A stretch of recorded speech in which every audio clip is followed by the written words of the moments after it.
Hello everyone. Before we start, make sure to like and subscribe to the channel. And leave a comment with where you're from and what time you're watching.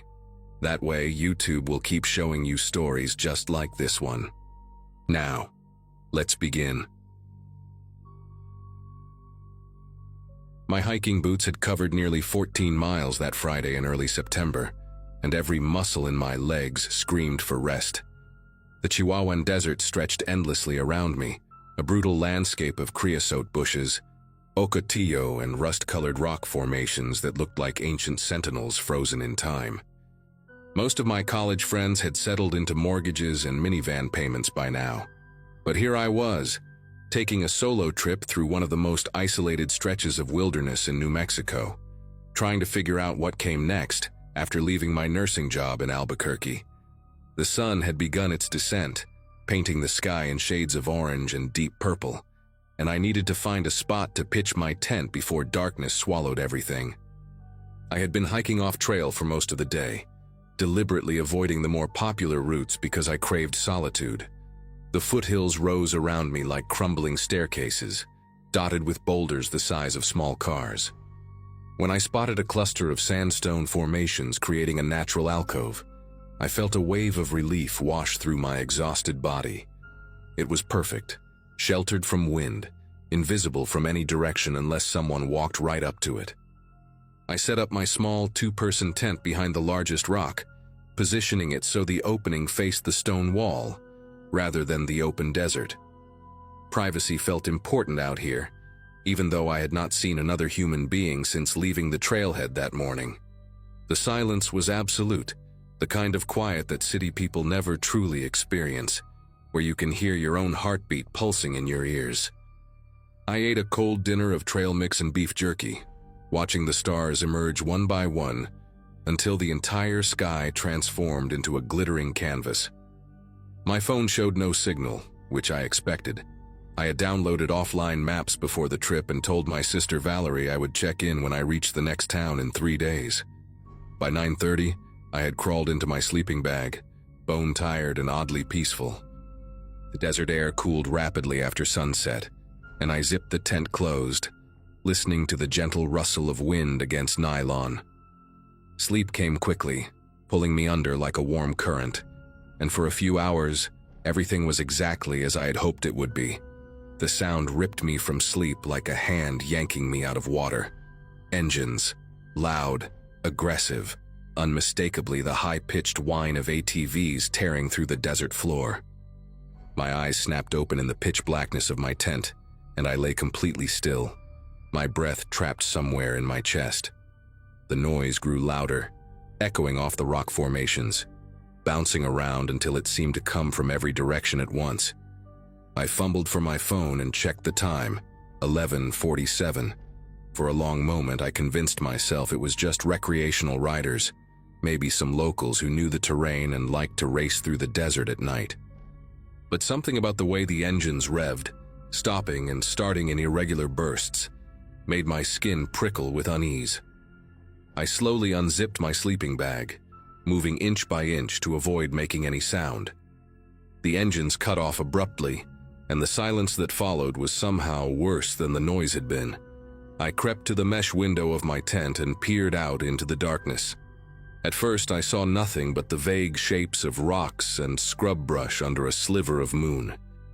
Then I noticed the lights, not headlights but handheld flashlights, 4 or 5 of them, bobbing about 300 yards to the east where the ground dipped into a shallow basin. My heart hammered against my ribs as I watched the beams sweep back and forth across the dirt. I could make out silhouettes now, maybe 4 or 5 figures moving with purpose, their movements coordinated like they had done this before. One of them carried something long across his shoulders, a rifle or a shotgun. I could not tell which from this distance. Every instinct in my body screamed at me to stay hidden, to not move, to barely breathe. I pressed myself lower against the tent floor, watching through the tiny window, as the figures gathered in a loose circle around a specific spot on the ground. Then I heard the sound of metal striking earth, rhythmic and deliberate, and I realized with dawning horror that they were digging. The digging continued for what felt like an eternity, but was probably closer to 20 minutes. I did not dare move from my position, barely allowing myself to blink as I watched the flashlight beams dance across the basin. My legs cramped from holding still, but the fear running through my veins kept me anchored in place. Eventually the shoveling stopped, and I heard voices carry across the still night air. Low, masculine, too distant to make out specific words but close enough to catch the tone. They sounded casual, almost businesslike, like men discussing a routine task rather than whatever nightmare I was witnessing. Two of the figures broke away from the group and walked back toward where I assumed the ATVs were parked, disappearing behind a ridge. When they returned, they were dragging something between them, something large and heavy wrapped in what looked like a blue plastic tarp. The shape was unmistakable, even from 300 yards away. I had seen enough bodies during my years in the emergency room to recognize the proportions, the way the weight distributed, the limpness of limbs beneath synthetic material. They rolled the tarp into the pit with a carelessness that made bile rise in my throat. One of the men said something, and another laughed, a short barking sound that echoed off the rocks and reached me with sickening clarity. I watched as they began shoveling dirt back into the hole, working quickly now, their flashlights occasionally sweeping wider arcs across the terrain. Every time a beam swung in my general direction, I pressed my face into the tent floor and held my breath until spots danced behind my eyelids. My phone sat useless in my pocket, no signal bars mocking me with their absence. I thought about all the true crime podcasts I had listened to during long shifts, all the stories of people who stumbled onto something they should not have seen and paid the price. The desert was vast, empty, unforgiving. If something happened to me out here, Valerie would not even know to worry for another 3 days. By then I could be buried in my own shallow pit, just another mystery that the sand would eventually swallow. The men finished their work and gathered their tools. I watched one of them pour something from a jug over the freshly turned earth. Water maybe, or something to mask a scent from animals. They stood around for a few more minutes, smoking cigarettes whose orange tips glowed like tiny demons in the darkness. Then, one by one, they mounted their ATVs. The engines roared back to life, shattering the silence, and the headlights flicked on in a blinding burst. I buried my face in my arms as the beams swept across the desert floor, certain that at any moment they would land on my tent, and everything would be over. But the sound began to fade, moving away, heading south toward what I assumed was a road or a trail that connected to civilization. I waited until the noise dissolved completely into the night, until the only sound was my own ragged breathing and the frantic thudding of my pulse in my ears. Even then, I could not bring myself to move. I lay there in the darkness, trembling, replaying what I had seen over and over until the images burned themselves permanently into my brain. I must have stayed frozen in that position for at least an hour, maybe longer. Time had lost all meaning in the suffocating darkness of that tent. Eventually, the rational part of my brain began to reassert itself, pushing through the fog of terror with practical thoughts. I needed to get out of here. I needed to move, to put as many miles as possible between myself and that shallow grave before sunrise. If I left now and hiked through the night, I could reach the highway by mid-morning and flag down a car. I could call the police, report what I saw, let them handle it. Slowly, carefully, I began gathering my things, shoving my sleeping bag into my pack with hands that refused to stop shaking. I did not want to turn on my headlamp. The darkness felt like the only protection I had left, so I worked by touch alone, fingers fumbling with zippers and straps. When I finally had everything packed, I crept to the tent door and unzipped it just enough to slip outside. That was when I saw it, and the air left my lungs like I had been punched in the chest. A tire track. Fresh, deep, pressed into the soft desert sand no more than 6 inches from the edge of my tent. The tread pattern was thick and aggressive, the kind you see on off-road vehicles, and it curved around the rock formation in a deliberate arc before disappearing back toward the basin. They had come here. While I was hiding inside, paralyzed with fear, one of them had driven right up to my campsite, close enough to reach out and touch the nylon walls. close enough to hear me breathing if I had made a single sound. I stared at that track in the pale moonlight, my mind refusing to process what it meant. They knew I was here. They had seen my tent, probably spotted it when their headlights swept across the rocks, and instead of confronting me, they had simply left. Why? The question gnawed at me as I stood there, exposed and vulnerable in the open air. Were they coming back? Were they watching me right now from somewhere in the darkness, waiting to see what I would do? The desert suddenly felt alive with invisible eyes, every shadow a potential threat, every whisper of wind a footstep creeping closer. I did not have time to think. I did not have the luxury of fear. I grabbed my pack and started moving, heading north, away from the burial site, away from the tire track, away from everything. My legs moved on autopilot, carrying me across the uneven terrain while my eyes strained against the darkness. I could not use my headlamp. If they were watching, the light would make me an easy target. So I navigated by starlight alone, tripping over rocks and scrub brush, catching myself on my palms again and again. The skin on my hands tore open, but I barely felt it. Every few minutes, I stopped and listened, straining for the sound of engines or footsteps, but the desert remained silent. After what felt like hours, the eastern horizon began to lighten, shifting from black to deep purple to the first pale hints of orange. I had covered maybe 5 or 6 miles, pushing myself harder than I ever had in my life, and when I finally crested a ridge and saw a thin ribbon of asphalt cutting through the valley below, I nearly collapsed with relief. The highway, civilization, safety, or at least the illusion of it. A trucker named Wallace picked me up around 7 in the morning.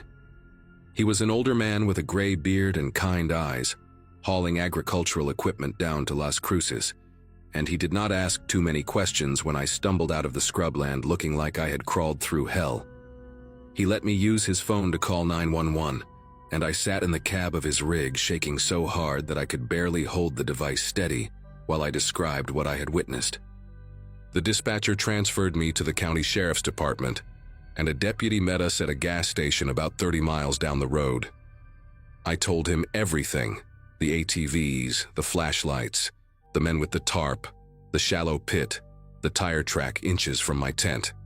He listened without interrupting, his face unreadable, and when I finished, he asked me if I could lead them back to the location. The thought of returning to that place made me want to vomit, but I nodded anyway. Whatever was buried in that desert, whoever it was, they deserved to be found. They deserved justice, or at the very least, a proper grave. It took most of that day to organize a search team and navigate back to the basin where I had watched the men dig. I rode in a sheriff's SUV with 2 deputies, following coordinates I had marked on my offline map, and the entire drive felt like descending back into a nightmare. When we arrived, the afternoon sun was blazing overhead, turning the desert into a furnace of heat and light. The deputies fanned out with shovels and a cadaver dog, and within 20 minutes, the dog alerted on a patch of disturbed earth exactly where I said it would be. They dug carefully, methodically, and when the first corner of blue tarp emerged from the sand, one of the deputies looked at me with an expression I will never forget, a mixture of validation and horror, like he had hoped I was wrong but knew I was not. They found a body. A woman, the medical examiner later determined, probably in her early 40s, dead less than 48 hours. The case remains open to this day. They never caught the men responsible, never identified the victim, never explained why they left me alive when they clearly knew I was there. I have thought about that question every single day for the past 2 years.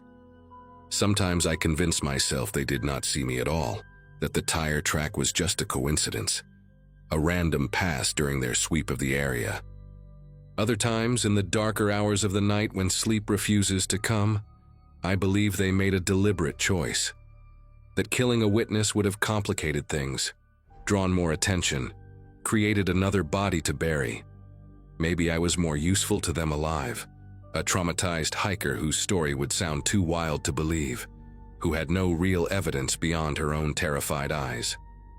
I moved back east after that trip, took a nursing job in Pennsylvania, where the landscape is green and the horizons are short. I do not hike alone anymore. I do not camp in places where I cannot see who is coming from every direction. The desert took something from me that night, some fundamental sense of safety that I will never get back. But it also gave me something, the knowledge that I was strong enough to survive, smart enough to stay silent when silence was all that stood between me and a shallow grave. Whoever that woman was, I hope she has found peace.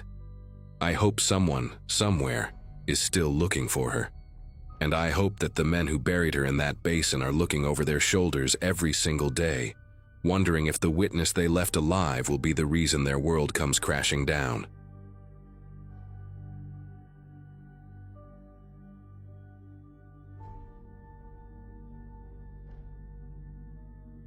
After my divorce got finalized in April 2015, I made a decision that most people in my life thought was either brave or completely stupid.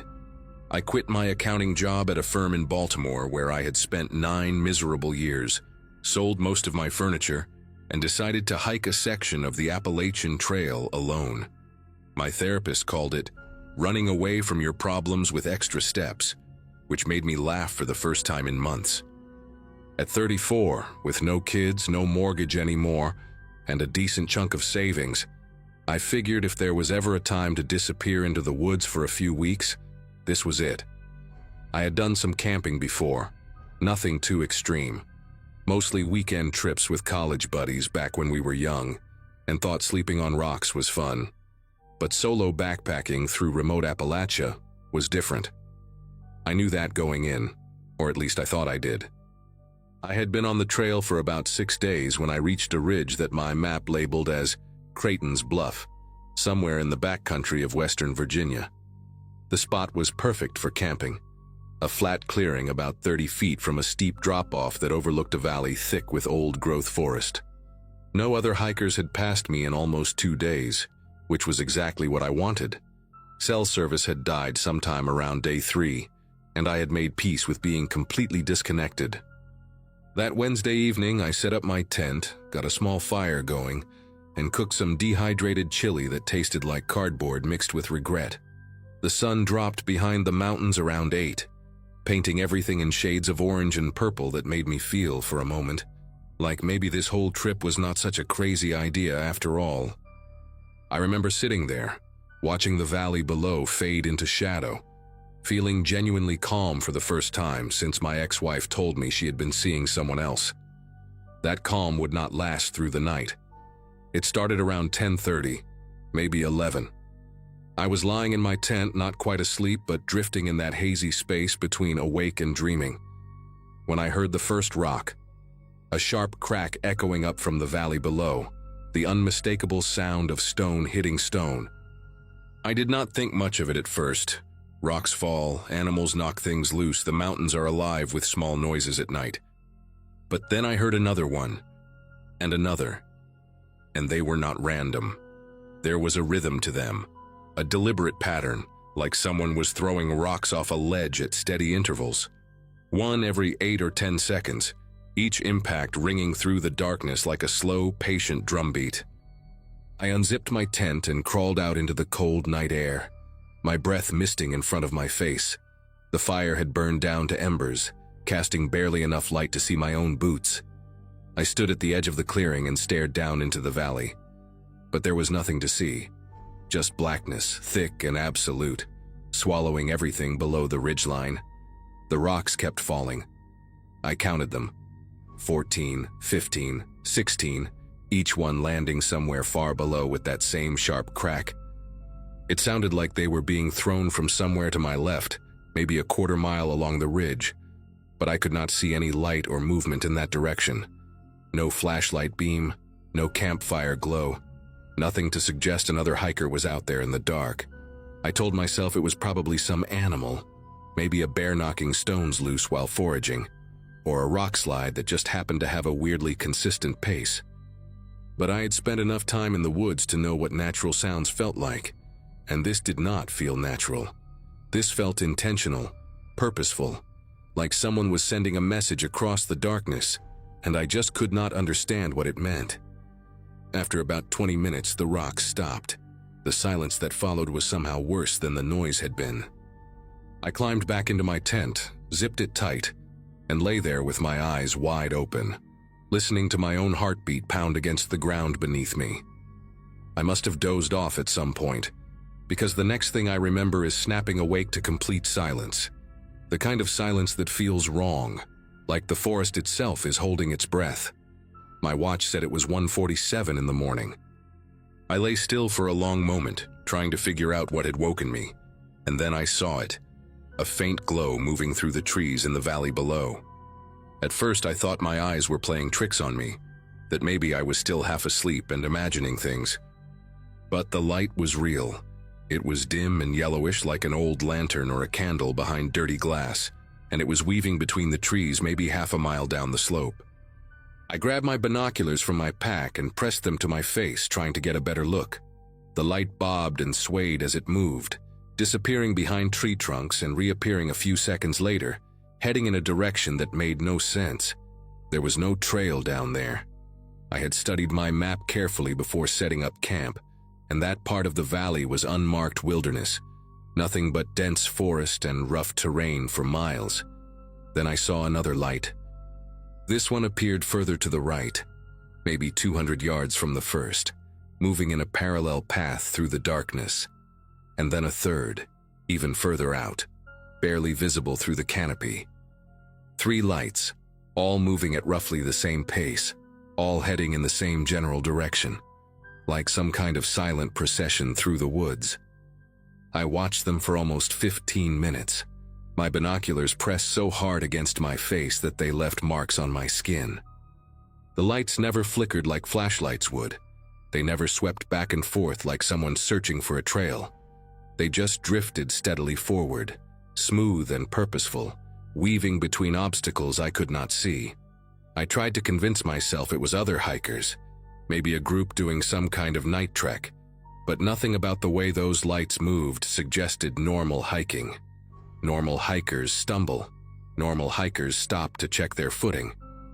These lights glided through the forest like they knew exactly where they were going, like they had walked that path 1,000 times before in the dark.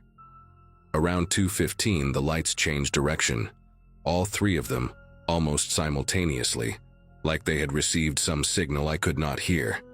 They stopped their forward movement and began angling upward toward the ridge, toward me. I lowered the binoculars and felt my chest tighten. It could have been a coincidence.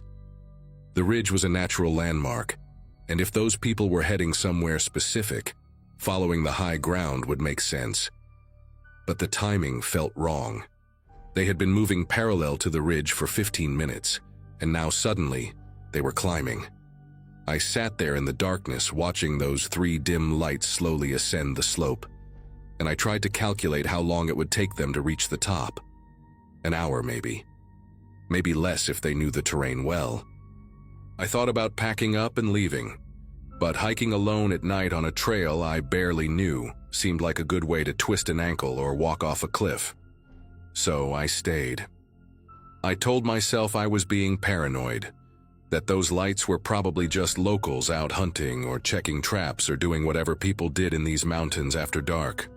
I told myself a lot of things that night. None of them made me feel any better. By 3 in the morning, the lights had disappeared. I had lost sight of them about 40 minutes earlier, when they dropped below the tree line on their way up the slope. I kept expecting to see them emerge from the forest at the edge of my clearing, to hear voices or footsteps approaching through the brush. But nothing came. The silence stretched on, thick and suffocating, broken only by the occasional rustle of wind through the leaves. I sat with my back against a tree, facing the direction the lights had been coming from, my headlamp off and my knife in my hand.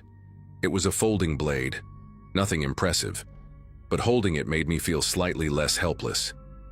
The fire had gone completely cold by then, just a circle of gray ash that offered no warmth and no light. I thought about relighting it, but something told me not to. Something told me that right now, in this moment, being visible was not a good idea. So I sat in the dark and I waited, my ears straining for any sound that did not belong. The mountains around me felt different than they had during the day. Older somehow, hostile, like I had wandered into a place where I was not supposed to be, and something out there knew it. I do not know when I fell asleep. I did not mean to. Every nerve in my body was screaming at me to stay alert, but exhaustion must have won eventually. One moment I was staring into the darkness with my knife clutched against my chest, and the next I was blinking awake to pale gray light filtering through the trees. Dawn. I had made it to dawn. My neck ached from sleeping upright against the tree, and my fingers were stiff from gripping the knife handle for hours. I sat there for a moment, letting the relief wash over me, listening to the first birds beginning to call in the canopy above. In the daylight, everything seemed almost normal again. The valley below was just a valley, green and quiet and unthreatening. The ridge was just a ridge. I let out a long breath and started to push myself up from the ground, already thinking about packing up my gear and putting as many miles as possible between me and this place. That is when I noticed the footprints. They were about 8 feet from where I had been sitting, pressed into the soft dirt near the remains of my campfire. I walked over slowly, my legs unsteady beneath me. The prints were bare feet. No boots, no shoes, just the clear impression of naked soles and toes pressed into the earth. They were wide, wider than my own feet by a good margin, and the toes were splayed apart in a way that looked almost unnatural, like whoever made them was used to walking without footwear. I crouched down and studied them, my heart hammering against my ribs. There were at least a dozen prints, overlapping in places, circling the dead fire in a slow, deliberate pattern. Whoever had made them had walked around my campsite while I slept. They had stood right there, right next to the ashes, close enough to touch my tent if they had reached out. I followed the tracks with my eyes, tracing their path around the fire pit, and felt something cold settle into my stomach when I saw where they led. The prints came right up to the base of the tree I had been leaning against. They stopped maybe 6 inches from where my legs had been stretched out in the dirt. Someone had stood over me in the darkness, barefoot and silent, watching me sleep, and I had not heard a thing. I packed my gear in under 5 minutes. I did not bother with breakfast, did not bother folding my tent properly, did not bother with any of the careful routines I had developed over the past week on the trail. I just shoved everything into my pack with shaking hands and started moving. The footprints led away from my campsite toward the eastern edge of the ridge, disappearing into a dense thicket of rhododendron that I had no intention of following. I went the opposite direction, back toward the main trail, walking as fast as I could without breaking into a full run. Every few minutes I would stop and listen, scanning the trees around me for any sign of movement. The forest was quiet except for the birds and the soft crunch of my boots on the dirt. Too quiet, maybe. I kept thinking about those wide, splayed toes pressed into the earth, about how close they had been to my body while I slept. I kept thinking about the lights in the valley, moving in perfect coordination through the darkness. And I kept thinking about the rocks, that steady rhythm echoing across the mountains like a signal. A signal to whom? A signal for what? I did not want to know the answer. I just wanted to get out of there. I hiked for nearly 7 hours straight, barely stopping except to drink water and check my map. By late afternoon, I had reached a small town called Bradshaw's Crossing. Nothing more than a gas station, a general store, and a cluster of old houses scattered along a 2-lane road. I must have looked like a wreck when I walked into that store.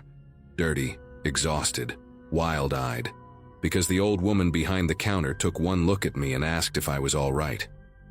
I told her I had been camping up on Creighton's Bluff and had a rough night. She got quiet for a moment, her face doing something complicated that I could not quite read. Then she said, real casual, that most folks around here knew better than to camp up on that ridge. Said there were people who lived back in those hollows, families that had been there for generations, who did not take kindly to outsiders on what they considered their land.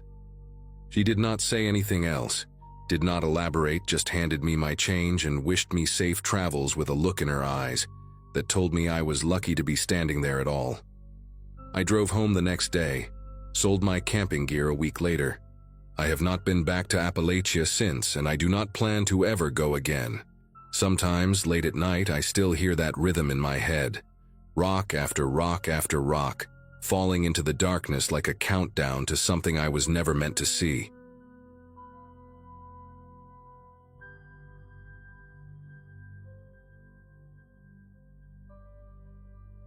My college roommate, Brianna, had been planning this camping trip for months. It was supposed to be a celebration. All 5 of us had just survived our junior year finals, and we were desperate to decompress before summer internships scattered us across different states. The group was me, Brianna, our friend Chloe from the photography club, and 2 guys from our study group, Austin and Wesley. Brianna and I had shared a dorm since freshman year, which means I was 21 that spring. Still young enough to believe that bad things only happened to people who made bad decisions. I had known Austin since orientation week, and he had always been a little intense, but in a way that seemed harmless back then. He was the kind of guy who would text you 17 times if you did not respond within an hour, who remembered every detail of every conversation you ever had with him. Brianna used to joke that he would make someone a very attentive boyfriend someday. None of us were laughing by the end of that weekend. We drove up to Blackwood Ridge in Austin's pickup truck on a Friday afternoon. The campsite was about 4 hours from campus, deep in a national forest that Brianna had discovered through some hiking forum online. She had printed out maps, packed enough supplies for a week even though we were only staying 2 nights, and created a whole itinerary of trails and lookout points she wanted us to visit. The drive up was normal enough. We played music, passed around bags of chips and gummy worms, talked about professors we hated and classes we were dreading in the fall. Austin was quieter than usual, spending most of the ride staring out the window at the passing trees. I figured he was just exhausted from finals like the rest of us. When we finally pulled off the main road onto the dirt path leading to our campsite, the sun was already starting to dip below the tree line. The forest closed around us like a fist, branches scraping against the windows as if trying to get in. I remember thinking how isolated we were, how far from everything. At the time, it felt like freedom. We set up camp in a clearing about half a mile from where we parked. Wesley and Brianna handled the tents while Chloe gathered kindling for the fire pit. Austin immediately started giving directions, even though nobody had asked him to be in charge. He told Wesley the tent stakes were going in at the wrong angle. He told Brianna the rain fly was inside out. He walked over to where Chloe was collecting sticks and started sorting through her pile, tossing aside the ones he deemed too damp or too thin. I watched him from across the clearing, and something about the way he moved struck me as odd. There was a nervous energy to him, a tightness in his shoulders that had not been there during the drive. When I asked if he was okay, he turned to me with this strange look, not angry, not sad, just empty somehow, and said he was fine. Then he smiled, but the smile did not reach his eyes. Brianna caught my gaze and shrugged, mouthing the word finals, as if that explained everything. I wanted to believe her. That first night around the campfire should have been perfect.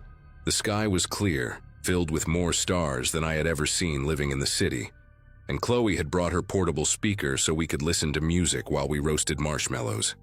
But Austin kept steering the conversation in uncomfortable directions. He brought up a party from sophomore year where Brianna had gotten too drunk and needed someone to walk her home. He had been that someone, and he made sure we all remembered it. He mentioned the time he had helped Chloe edit her photography portfolio at 2 a.m. before a submission deadline. He talked about lending Wesley money for textbooks, about driving me to the pharmacy when I had the flu last winter.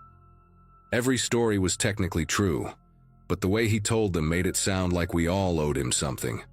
Wesley tried to change the subject a few times, but Austin kept circling back. By the time we crawled into our tents around midnight, the mood had shifted. The easy laughter from the car ride felt like it belonged to a different trip entirely. I woke up Saturday morning to the sound of arguing. The sun was barely up, pale light filtering through the tent fabric, and I could hear Austin's voice outside, low and insistent. I unzipped the flap just enough to see him standing with Chloe near the edge of the clearing. She had her arms crossed tight against her chest, and even from 20 feet away I could tell she was upset. Austin was leaning toward her, one hand gesturing toward the woods, the other gripping her elbow. When Chloe tried to pull away, he held on for just a second too long before letting go. She walked back toward the tents without looking at him, her face pale. I pretended to be asleep when she climbed back into the tent she shared with Brianna. Later, when I asked what happened, Chloe said Austin had wanted her to go on an early morning hike with him, just the two of them. When she said no, he had gotten weird about it. She used that exact word, weird. Not angry, not aggressive, just weird. Like he could not understand why she would possibly refuse. Like the concept of someone saying no to him did not compute. Brianna suggested we all stick together for the rest of the trip, and we agreed. But Austin acted like nothing had happened. The rest of the morning, Austin kept finding reasons to separate us. He asked Wesley to help him gather firewood on the opposite side of the camp, then spent 40 minutes walking him deeper and deeper into the trees until Wesley finally insisted they head back. He told Brianna there was an amazing view just 10 minutes down a trail, and when she said she would rather wait for the group, he sulked for an hour. He kept appearing beside me whenever I wandered even a few feet from the others, materializing silently like he had been watching and waiting for the moment I was alone. Each time he would say something casual. Nice morning. Did you sleep okay? Want to check out that stream I found? But his eyes tracked my movements with an intensity that made my skin prickle. By noon, we had all noticed the pattern. Wesley pulled me aside while Austin was in his tent and whispered that something was seriously wrong. He said Austin had been talking during their firewood walk about how none of us appreciated him, how he did everything for this group and got nothing in return. Wesley's hands were trembling when he told me. He wanted to leave. We all did. But Austin had the only car, and he had the keys in his pocket. We tried to act normal for the rest of the afternoon, but the tension was suffocating. Every conversation felt like walking through a minefield. Austin would join in, say something that seemed friendly enough on the surface, and then add a little comment that landed like a slap. When Brianna mentioned she was excited about her summer internship in Boston, Austin said it was funny how she always managed to land on her feet, unlike some people who actually had to work for things. When Chloe took photos of the creek, Austin asked if she ever got tired of hiding behind a camera instead of actually connecting with people. Each remark was delivered with a smile, in a tone that made you question whether you had heard it right. Brianna kept shooting me glances that screamed, "We need to talk," but there was never a moment when Austin was not hovering nearby. Around 4 in the afternoon, Chloe announced she was going to take a nap in her tent. Brianna said she would join her. Wesley suddenly remembered he had a headache and retreated to the tent he shared with Austin. I started to follow Brianna, desperate to regroup and figure out a plan, but Austin stepped directly into my path. He told me he needed to talk to me about something important. His voice was calm, almost gentle, but there was something underneath it that made every instinct in my body scream to run. I said I was tired too, that we could talk later, but he shook his head slowly. He said this could not wait. He said he had found something in the woods earlier that morning, something bad. A hiker, he said, about a mile down the eastern trail. She had fallen and hurt her leg, could not walk, and was alone out there with no cell service and no way to get help. He said he had been waiting all day to tell someone, but did not want to scare the group. He said the woman was in real pain, and we needed to help her right now. His eyes locked onto mine, unblinking, and he reached out to take my hand. He said the others would slow us down, that we needed to move fast, just the two of us. Something about the way he said it, just the two of us, made my heart start pounding so hard I could feel it in my throat. I told him we should get Wesley. Austin's face flickered. Just for a fraction of a second, something dark passed behind his eyes before the mask slipped back into place. He said Wesley would only slow us down, that the woman needed help now and we were wasting precious time. I told him we should at least tell Brianna where we were going in case something happened. Austin's grip on my hand tightened, and he said there was no time, that every second we stood here arguing was a second that poor woman was suffering alone in the woods. His voice cracked on the word suffering, like he was genuinely upset, and for a moment I almost believed him. Almost. But then I remembered something. That morning, when I had woken up to Austin and Chloe arguing, the sun had barely risen. Austin claimed he found this injured hiker during an early morning walk, but he had been with Chloe at dawn, trying to convince her to go hiking with him. He had not gone anywhere alone. There was no injured hiker. There never had been. The realization hit me like ice water, and I yanked my hand away from his so hard I stumbled backward. I said I needed to use the bathroom first. I said I would be right back, just give me 2 minutes and then we could go. Austin stared at me for a long moment, his jaw working like he was chewing on words he wanted to spit out. I kept my face blank, kept my voice steady, even though every nerve in my body was on fire. Finally, he nodded. He said he would wait right here, that I should hurry. I walked toward the tree line as calmly as I could manage, feeling his eyes burning into my back with every step. The moment I was out of his direct line of sight, I ran. I ran straight to Brianna's tent and threw open the flap, not caring about being quiet anymore. Brianna and Chloe both sat up, startled, and I told them everything in a frantic whisper. The injured hiker that did not exist. The way Austin had been trying to get me alone. The lie that unraveled the second I thought about the timeline. Chloe's face went white. Brianna grabbed my arm and pulled me inside the tent, zipping it shut behind me. Through the thin fabric walls, we could hear Austin calling my name. His voice was still calm, still friendly. That was somehow the worst part. Wesley heard the commotion and crawled out of his tent, asking what was going on.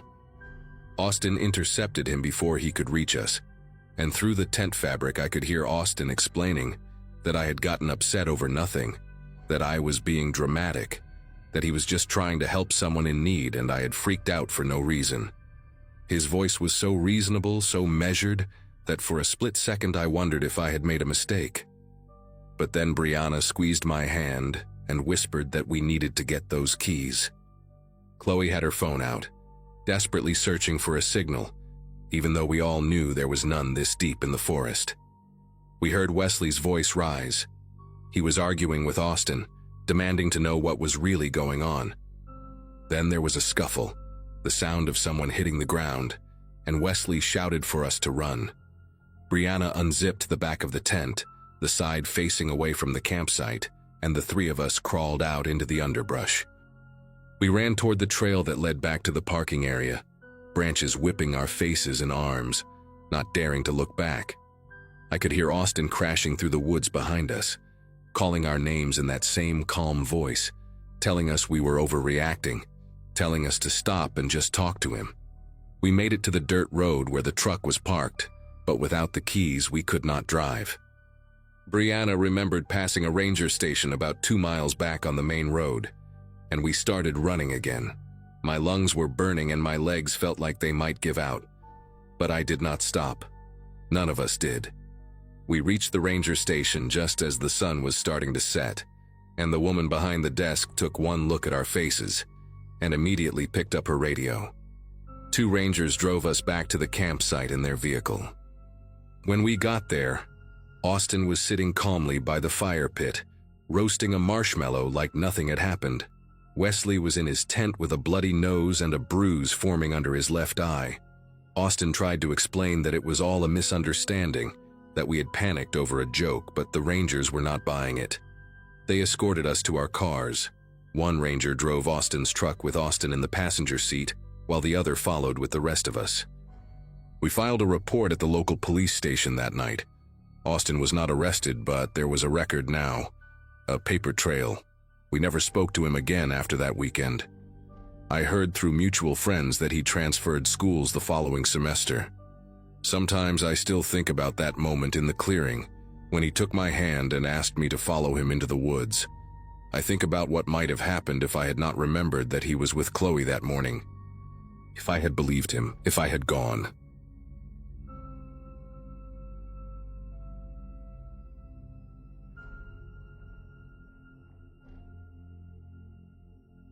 Camping alone seemed like a good idea when I planned it back in January. My sister had just gotten married. Most of my college buddies were having their second or third kids. And here I was, same apartment since graduation in 2012, same job at the warehouse, same routine that felt more like a slow death than a life. I needed something that would remind me I was still breathing, still capable of doing things on my own terms. So I picked a spot in the Ozarks, about 4 hours from my place in Kansas City. Deep enough into the woods that cell service became a distant memory. The campsite was technically off the grid. No designated spots, no rangers checking in, just me and whatever wildlife decided to tolerate my presence. I arrived on a Friday afternoon in early October, the kind of day where the leaves were turning burnt orange and the air had that crisp bite that makes you feel genuinely alive. I set up my tent about 30 yards from an old logging road that looked like it had not seen regular traffic in years, maybe decades. Overgrown with weeds, rutted with erosion, it seemed like the perfect backdrop for the solitude I was craving. That first day went exactly how I had imagined it would. I spent the afternoon hiking a trail I found on an old forestry map. Nothing too strenuous, just enough to work up a sweat and clear my head. The forest was dense with oak and hickory, and every now and then I would catch a glimpse of deer watching me from between the trees before bounding off into the underbrush. I cooked dinner over a small fire as the sun went down. Just canned chili and some bread I had packed. Nothing fancy, but it tasted incredible out there in the middle of nowhere. By 9 that evening, I was in my tent with a paperback I had been meaning to read for months, a flashlight propped against my backpack, and the sounds of the forest settling in around me. Owls hooting somewhere in the distance, branches creaking in the wind, the occasional rustle of something small moving through the fallen leaves. I fell asleep around 10, feeling more at peace than I had in months, completely unaware that in a few hours, that peace would shatter into something I still have nightmares about. The sound that woke me was not loud, but it was wrong. Out here, you get used to the natural rhythm of the forest pretty quick. Animals moving through brush, wind pushing through branches, the occasional crack of a dead limb falling somewhere in the darkness. But this was different. This was mechanical. A low rumble that grew steadily louder, the unmistakable groan of engines working hard against rough terrain. I lay there in my sleeping bag, eyes open, heart starting to pick up speed, telling myself it was probably just some hunters using the old logging road as a shortcut. People did that sometimes, right? Used abandoned roads to get deeper into hunting grounds. But something in my gut was telling me to stay quiet, stay still. Do not move until you know what you are dealing with. I checked my phone out of habit. 3:14 in the morning, no signal, battery at 62%. The engine noise grew louder and then multiplied. Not one vehicle, 2. I heard them stop maybe 50 yards from my position, engines idling for a moment before cutting off completely. Doors opened and closed, not slammed but pushed shut carefully, deliberately, the way someone closes a door when they do not want to make noise. I could hear voices now, low and indistinct, the kind of murmuring that happens when people are trying not to be heard. Every instinct I had was screaming at me to stay exactly where I was, but I needed to see what was happening. I unzipped my sleeping bag as slowly as humanly possible, each tooth of the zipper sounding like a gunshot in the silence of my tent. I crawled toward the mesh window on the side facing the road, keeping my body as flat as I could against the ground. The moon was about 3/4 full that night, bright enough to cast shadows, and when I pressed my face against the mesh, I could see them, 2 pickup trucks, both dark-colored, parked nose to nose on the logging road. And around them, moving with purpose, at least 5 men. They were unloading something from the bed of the first truck, rectangular bundles wrapped tight in what looked like black plastic or maybe heavy-duty trash bags, each one about the size of a large duffel bag. The men worked in near silence, passing the bundles from one to another in a chain, stacking them on the ground between the 2 vehicles. I counted the packages as they moved them, 8, 9, 10, 12 total. One of the men said something I could not make out, and another one responded with a harsh whisper that carried just enough for me to catch the tone. Angry, impatient. These were not hunters, these were not hikers who got lost. I had stumbled into something I was never supposed to see, and the realization hit me like a bucket of ice water. I pressed myself even flatter against the floor of my tent, trying to make myself as small as possible, barely breathing. The arguing got louder. I could make out fragments now, something about a count being wrong, about someone named Ray who had screwed something up. One of the men, taller than the others with broad shoulders and a baseball cap, stepped away from the group and pulled out a flashlight. He clicked it on and swept the beam across the tree line, slow and deliberate, like he was looking for something specific. The light passed within 10 feet of my tent, and I swear my heart stopped beating for a full second. Then the beam swung back toward the road, and the tall man froze. He was staring at the ground near the edge of the logging road, right where the overgrown grass met the dirt. I knew instantly what he was looking at. My boot prints. The ones I had left that afternoon when I crossed the road during my hike. The ones I had not even thought twice about because who would ever see them out here in the middle of nowhere? The tall man called out to the others, his voice low but urgent. I watched as 3 of them gathered around him, flashlights clicking on one by one. All of them aimed at the ground where my tracks disappeared into the tree line, toward me. One of them pulled something from his waistband, a handgun, black and angular in the moonlight, and held it down by his side. Another one had what looked like a shotgun, the barrel catching the light as he shifted it from one hand to the other. They talked among themselves for maybe 30 seconds, their voices too quiet for me to make out the words. But their body language told me everything I needed to know. They were going to search, they were going to find me. I had maybe 2 minutes, maybe less, before one of those flashlight beams landed on my green 2-person tent, and everything I had ever worried about in my life became completely irrelevant.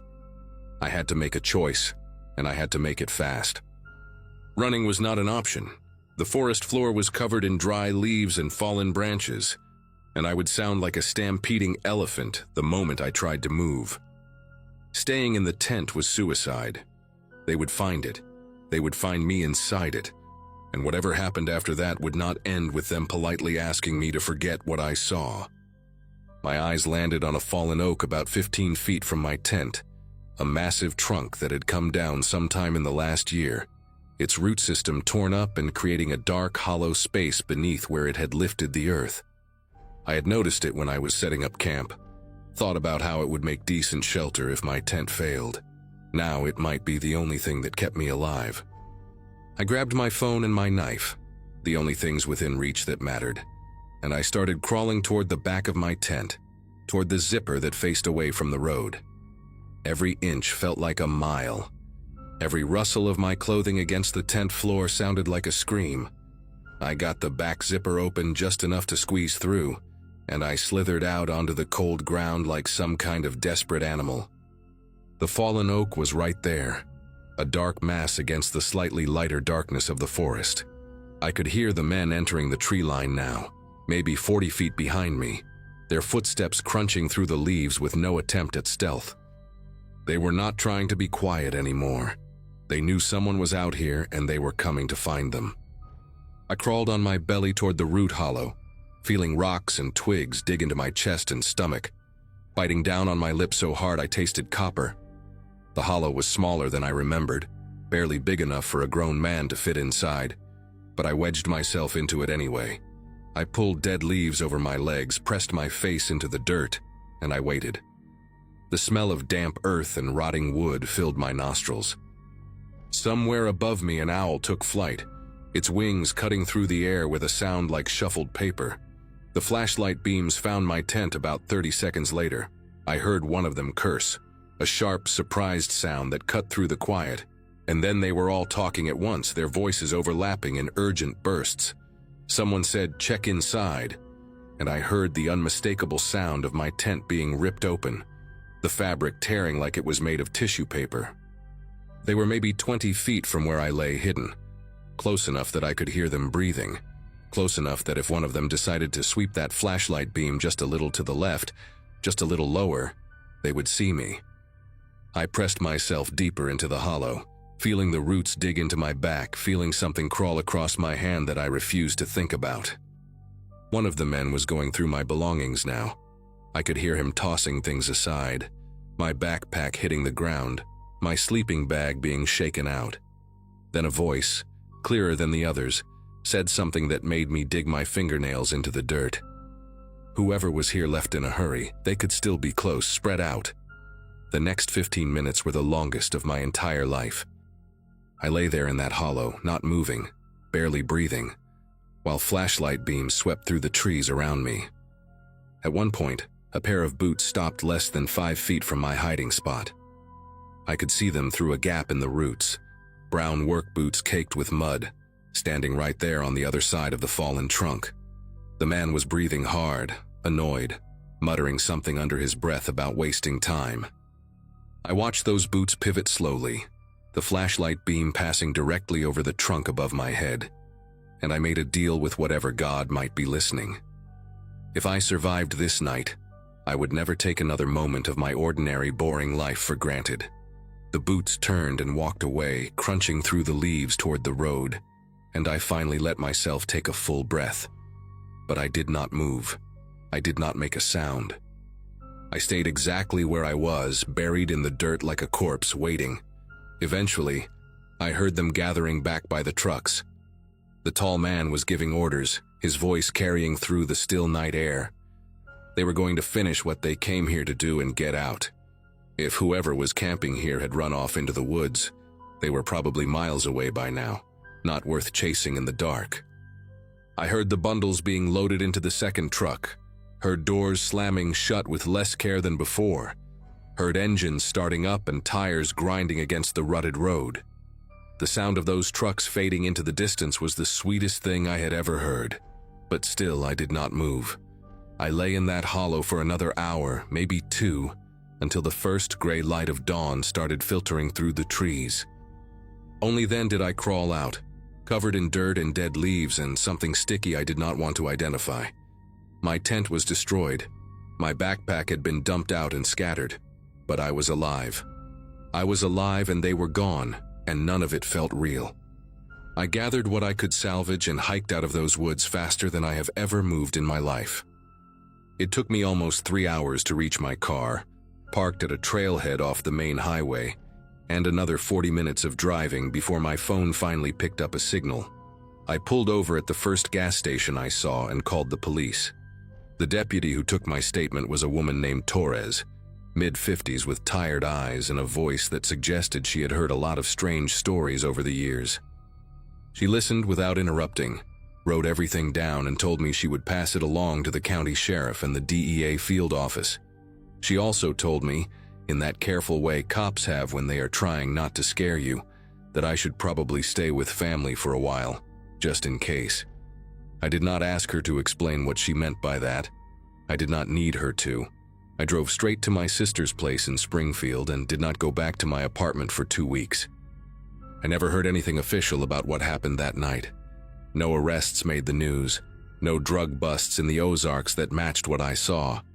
Torres called me once, about a month later, to tell me the investigation was ongoing but that I should not expect any updates. She thanked me for coming forward and reminded me again to be careful. That was it. Sometimes I wonder if those men ever figured out who I was, if they went back to that campsite and found something I left behind, some piece of identification I did not think to grab in my panic. Sometimes I lie awake at night and imagine a dark pickup truck parked outside my building, engine idling, waiting. But it has been almost 2 years now, and nothing has happened. I still go camping, not alone anymore and never anywhere remote. I stick to established campgrounds with rangers and other families and cell service. I traded solitude for safety, and I have made my peace with that. But every now and then, when I am lying in my tent and I hear an engine in the distance, my whole body goes rigid, and I am right back in that hollow, pressing my face into the dirt, praying those boots do not come any closer.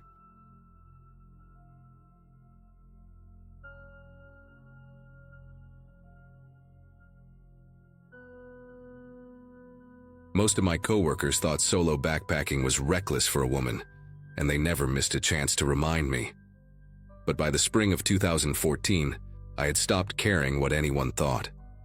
My marriage had crumbled 6 months earlier, My friends from nursing school were all wrapped up in toddlers and PTA meetings.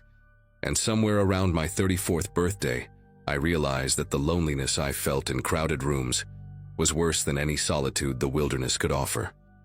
Oregon became my refuge, the Cascade Range specifically, where the Douglas firs grow so thick they block out the sky, and the silence is so complete you can hear your own heartbeat.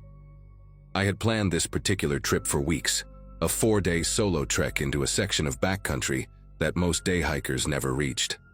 My younger sister Megan called me the night before I left, her voice tight with worry, listing every news story she could find about women who vanished on trails. I promised her I would check in at every trailhead, that I had my satellite beacon, that I knew what I was doing. She did not sound convinced. The first 2 days unfolded like a meditation. I covered about 14 miles each day, my boots finding rhythm on the packed earth, stopping only to filter water from streams so clear you could count every pebble on the bottom. The burn in my calves and shoulders felt earned, purposeful, nothing like the hollow exhaustion of crying myself to sleep in an empty apartment. By the third evening, I had pushed deep into the backcountry, reaching a small clearing roughly 7 miles from the nearest marked trailhead. I found the spot through a backpacking form, one of those hidden gems that experienced hikers whisper about, but never post coordinates for. It was perfect. Level ground for my tent, a creek babbling maybe 30 feet away, surrounded by forest so dense it felt like a fortress. I made camp while the light was still golden, hung my food bag from a high branch, and crawled into my sleeping bag with that particular peace that only comes from physical exhaustion and total isolation.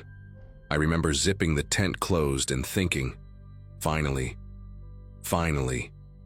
I can breathe. I woke to darkness and the sound of the zipper. Not a fast sound, not the careless tug of wind against fabric. This was slow, deliberate, a centimeter at a time, the metal teeth separating with a soft purr that seemed impossibly loud in the stillness. My eyes snapped open and I lay there, every muscle locked, my mind scrambling to make sense of what I was hearing. The zipper stopped. I held my breath, straining to hear anything else. Footsteps, breathing, the rustle of clothing. Nothing. Just the creak in the distance and the blood pounding in my ears. I told myself it was an animal, maybe a raccoon investigating the tent, maybe the fabric had settled in the cooling night air. But I had camped dozens of times, and I knew what wind sounded like against nylon. This was not wind. This was someone testing how quietly the zipper could be opened, someone checking whether I would wake. I do not know how long I lay there. Maybe 30 seconds, maybe 5 minutes. Time becomes strange when your body floods with adrenaline, and your brain is screaming at you to move, but your limbs refuse to cooperate. I thought about the pepper spray in the side pocket of my pack, about the small knife I kept clipped to my belt, about the satellite beacon that was supposed to be my lifeline. All of it was useless if I could not make myself move. When the zipper sound did not return, I forced myself to sit up, my sleeping bag rustling so loudly it made me wince. I grabbed my headlamp from the mesh pocket near my head and held it like a weapon, my thumb hovering over the power button. I counted to 10, then to 20, giving whoever, whatever, was outside time to leave. Then I took the deepest breath of my life, unzipped the tent flap in one fast motion, and burst out into the night with the headlamp blazing. Nothing. The beam cut through the darkness and found only trees, their trunks pale and ghostly in the white light. I spun in a circle, my heart slamming against my ribs, searching for movement, for the shape of a person, for anything that would confirm I was not losing my mind. The clearing was empty. The forest stood silent and indifferent around me, the creek still murmuring its endless song somewhere to my left. I stood there in my thermal underwear and wool socks, the cold mountain air biting at my exposed skin, and I almost laughed. Almost convinced myself that I had dreamed the whole thing, that the stress of the past months had finally cracked something loose in my brain. Then I turned back toward my tent and saw my hiking poles. I had planted them in the ground beside the tent vestibule before bed, crossed in an X the way I always did, so I could find them easily in the morning. Now they were lying flat on the ground, parallel to each other, positioned almost neatly about 3 feet from where I had left them. The air left my lungs like I had been punched. I swept the headlamp beam across my campsite, forcing myself to really look at everything. My backpack was leaning against a tree where I had left it, but the main compartment buckles were undone. I always fastened them. It was habit, muscle memory from years of keeping my gear secure. I walked toward it on legs that felt like they belonged to someone else. And when I got close, I could see that the top flap had been lifted, the contents slightly rearranged. My first aid kit was on top now, though I distinctly remembered packing it beneath my rain jacket. Someone had been going through my things while I slept, and they had been quiet enough that I only woke when they started on the tent. The thought made my throat close up. How long had they been there? How close had they gotten before I heard the zipper? I backed away from the pack, my headlamp swinging wildly as I scanned the tree line, suddenly certain that whoever had done this was still watching me from somewhere in that wall of darkness. I do not know what made me look down. Maybe instinct, maybe some part of my brain that understood what I needed to see before the rest of me caught up. But I angled my headlamp toward the ground around my tent, and that is when I saw the boot prints. They were clear in the soft earth, pressed deep by someone heavier than me, the treads thick and wide. A man's hiking boot, size 11 or 12 at least. The prints circled my tent in a complete loop, then circled again, 2 full rotations around the place where I'd been sleeping. I followed them with the beam of my light, my breath coming in shallow gasps, tracing the path this person had walked while I lay unconscious just a few feet away. The prints did not approach the tent from the trail. They came from deeper in the forest, from a direction where there was no path, no reason for anyone to be walking. Whoever this was had not stumbled upon my camp by accident. They had come through the woods deliberately, found me in a spot that was not on any map, and circled my tent like a predator studying its prey. The boot prints stopped at the back of the tent. Not the entrance, not the vestibule, the back, directly behind where my head had been resting on my folded jacket. I stared at those prints, at the deep impression in the soil where someone had stood perfectly still, and I tried to comprehend what I was seeing. This person had walked twice around my tent, then positioned themselves inches from my skull, with only a thin layer of nylon between us. They had stood there listening to me breathe, maybe watching my silhouette through the fabric, close enough to touch me if they wanted. The realization hit me in waves, first disbelief, then horror, then a cold and primal fear that made every hair on my body stand rigid. I was 7 miles from the trailhead, no cell service, no other campers. Just me and whoever was out there in the dark. Someone patient enough to circle my tent twice and careful enough to test my zipper 1 millimeter at a time. Every survival instinct I had screamed at me to run. Just grab the beacon, hit the SOS button, and start moving toward the trailhead as fast as my legs could carry me. But 7 miles in the dark, on uneven terrain, with someone potentially following me. That was a death sentence of a different kind. Could twist an ankle in the first mile, could lose the trail entirely without daylight to guide me, could walk straight into whoever was waiting out there. So I made myself think. I grabbed my pepper spray from my pack and shoved it into my waistband. I found my knife and clutched it in my right hand. I pulled on my boots without bothering to lace them and dragged everything I could carry into the tent. My pack, my poles, even the rocks I used to stake down the corners. Then I zipped myself inside and sat with my back against the pack, facing the entrance. My headlamp pointed at the zipper like it was the only thing keeping me alive. I did not turn off the light.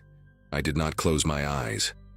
I sat there for hours, listening to every sound the forest made, waiting for the zipper to start moving again. Dawn came slowly, the sky shifting from black to deep blue to gray in increments so gradual I almost did not notice. When enough light filtered through the nylon that I could see color again, I allowed myself one long exhale. I had not heard anything else during the night, no footsteps, no rustling, no second attempt at the zipper. But I was not foolish enough to think that meant I was safe. I packed my gear in record time, my hands fumbling with buckles and straps. shoving everything into my bag without the careful organization I normally insisted on. The boot prints were still there in the morning light, even clearer now, and I forced myself to photograph them with my phone before I left. I do not know why. Evidence, maybe, or proof to myself that I had not imagined the whole thing. The photos showed exactly what I had seen in the dark: 2 complete circles around the tent, deep impressions where someone had stood motionless at my head, and a single line of tracks leading back into the forest in the direction of nothing. I hiked out faster than I have ever moved in my life. What should have taken 4 hours took me just under 3, my legs burning, my lungs screaming, but I refused to stop for more than a few seconds at a time. Every snapping branch made me spin around. Every shadow between the trees looked like a figure waiting. I kept the pepper spray in my hand the entire way, my thumb on the trigger, ready for someone to step out of the forest and confirm my worst fears. But no one did. The trail remained empty, the woods remained silent, and when I finally reached the trailhead parking lot and saw my car sitting there untouched, I nearly collapsed against the hood. There were 2 other vehicles in the lot, a green pickup truck with Montana plates and a white sedan with a bike rack on top. I stared at them for a long moment, wondering if one of them belonged to whoever had visited my camp, wondering if they were still out there in the wilderness, or if they had already driven away before dawn. I got in my car, locked the doors, and did not stop driving until I reached the ranger station 20 miles down the mountain. The ranger on duty was a woman named Colleen, mid-50s with gray streaks in her braid, and the kind of calm demeanor that made me feel safe for the first time in 12 hours. I showed her the photos, told her everything: the zipper, the boot prints, the way my things had been moved. She listened without interrupting, her expression growing more serious with each detail. When I finished, she told me I was not the first. There had been 2 other reports that summer, both from solo female hikers in the same general area, both describing similar experiences: someone approaching their camp at night, testing tent zippers, moving equipment. One woman had woken to find her boots placed neatly outside her tent door, laces removed. Another discovered a small pile of rocks stacked beside her head, placed there while she slept. Colleen said they had increased patrols but never caught anyone, never found a permanent camp or any other evidence. She took down my information, filed a report, and told me to contact local law enforcement if I wanted to press further. I drove home that afternoon and did not go back to the Cascades for 2 years. I still hike. I refuse to let whoever that was take that away from me, but I never camp alone anymore, and I never will again. Sometimes at night, when I am lying in bed in my apartment with the doors locked and the city humming outside my window, I think about those boot prints circling my tent. I think about the patience it took to move that slowly, that quietly, to test a zipper 1 tooth at a time while a woman slept inches away. I think about what would have happened if I had not woken up, if the sound had not pulled me from sleep at exactly the right moment. The ranger told me they never caught anyone, and as far as I know, they still have not. I check the hiking forums sometimes, looking for new reports from that area, hoping I will read that someone was arrested, that the mystery was solved. But there is never any update, never any resolution. Just silence, and the knowledge that somewhere in those mountains someone is still out there, walking through the trees in the dark, circling tents, testing zippers, waiting for the ones who do not wake up.